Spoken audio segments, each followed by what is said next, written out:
नमस्कार दोस्तों, self help channel में आपका स्वागत है। आज हम प्लांटेशन की अगली कड़ी में एक नए पौधे के बारे में रूबरू होने जा रहे हैं जो रेगिस्तान में या बंजर भूमि के ऊपर आसानी से उग जाता है। जी हाँ, जिसके गंठ गंठ में कांटे होते हैं और ये डंडीनुमा पौधा है जिसे हम केर के नाम से जानते हैं।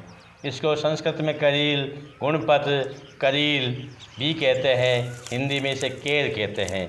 इसके फल जो होते कच्चे होते हैं वो हरे रंग के होते हैं और इसके पकने के बाद जो फल जो होता है वो आपका लाल हो जाता है। अगर हम इस फल को दबा कर देखते हैं, इसके अंदर से देखिए बहुत ही स्वादिष्ट, तीक्ष्ण लेकिन तीखा खारा खारा मज़ा निकलता है जो बहुत ही आनंददायक होता है। इसको खाने से बहुत सारे रोगों का नाश होता है, जिसके बारे में हम अब चर्चा करते हैं।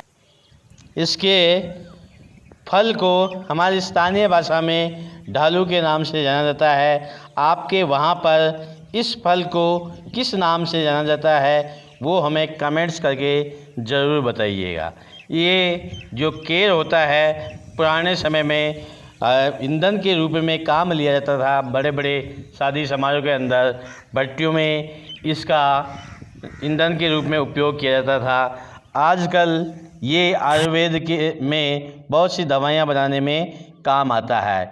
ये कफ वात शामक होता है। इससे इसका उपयोग करने से बवासीर, कृमि यानी कीड़े, बच्चों के पेट में कीड़े होते हैं वो कम हो जाते हैं, मर जाते हैं। हृदय की उत्तेजना को कम करता है। इसका सेवन करने से हृदय की उत्तेजना, हार्ट बीट जो बढ़ी हुई थी, बीपी होती है, वो कम हो जाती है। इसको हम अचार बनाकर खा सकते हैं या ये जो फल होता है इसको हम सुखा लेते हैं। सूखने के बाद हम इसको सब्जी के रूप में या चूर्ण के रूप में इसका उपयोग करते हैं।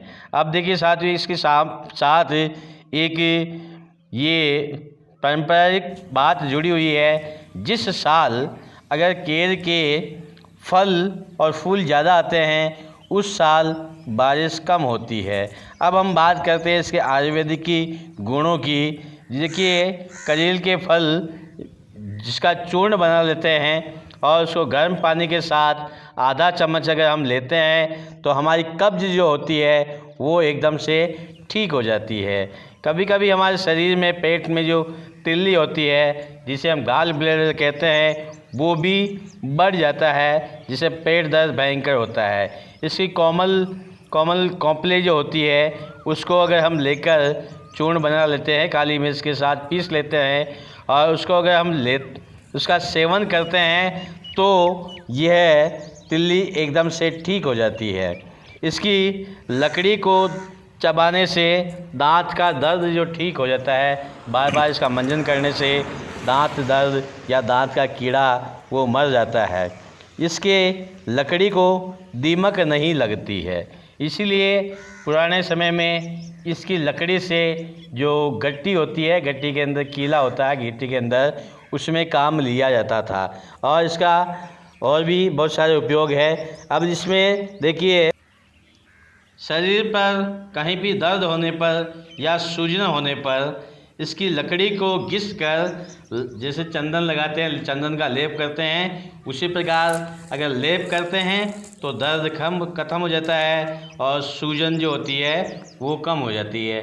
सूजन को कम करने के लिए हम इसकी छाल का उपयोग भी करते हैं। साथियों, किसी भाई के उम्र होने के बाद भी पूर्ण रूप से दाढ़ी और मूछ नहीं उगते हैं, बीच बीच में जगह खाली रहती है, उसके लिए इसके पत्तों को पीस कर लेप बनाकर जहाँ पर बाल नहीं हैं वहाँ पर लगाते हैं तो बाल स्वतः ही उग जाते हैं और चेहरा भरा भरा सा लगता है। यह डायबिटीज़ में भी बहुत ही उपयोगी होता है। इसका कमर दर्द में भी बहुत उपयोग है। कमर दर्द में जहाँ इसकी जड़ को खोद लेते हैं और जड़ के पास जो मिट्टी मिलती है उस मिट्टी को हम गर्म करके, ठंडा करके हम कमर के ऊपर लेप करते हैं तो कमर दर्द ठीक हो जाता है। यह आपकी पुरानी ग्रंथों में भी लिखा है, दादी नानियों की कहानियों में भी बताया हुआ है कि किस प्रकार से ये कमर दर्द को ठीक करता है। इसका सेवन हम अचार के रूप में, सब्जी के रूप में करते हैं। अच्छा, सब्जी बनाने के लिए हम छाछ में इसको 3-4 दिन रखते हैं ताकि इसका तीखापन, कड़वापन ख़त्म हो जाता है, और अचार के रूप में भी इसका सेवन करते हैं। इसका सेवन करने से आपका डायबिटीज़ ख़त्म होती है, खून की कमी होती है वो पूरी होती है। इससे शरीर में रोग प्रतिरोधक क्षमता बढ़ती है। और हिंदी में इसको करेल कहते हैं, मराठी में नेपटी कहते हैं, तमिल में सिराकाली कहते हैं, गुजराती में केरनाडो कहते हैं। इसका वानस्पतिक नाम कैपेरिस डेसिडुआ है। इसके अनेक नाम हैं, बहुत सारे फ़ायदे भी हैं। अगर आपको हमारा वीडियो ठीक लगा है, हमारे चैनल को सब्सक्राइब जरूर कीजिएगा। फिर मिलेंगे अगले वीडियो में, तब तक के लिए जय हिंद, जय भारत।